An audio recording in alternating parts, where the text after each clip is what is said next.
So ito mga kaso yung ating rebo. Yung part ko natin. Inaras ko yung intake.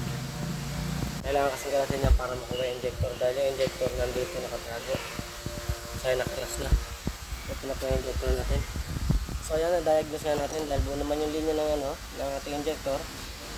Pag ignition on, merong positive, tapos yung sa kabila, yung ECU. Buo naman lahat yun. Kaya ang pinanggalingan niya ito dahil kinonvert nila mga kadrasa ng pang Toyota Vios.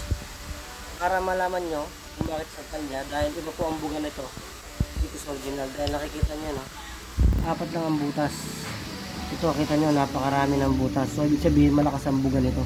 Kaya nangangamoy usok din sa likod ng gasolina, hindi niya masunog. Kaya ito, papalitan natin ng bago. Na surplus pala. So, ayan. Nakakabit natin dito yan. Huwag mong gagayahin to, ha.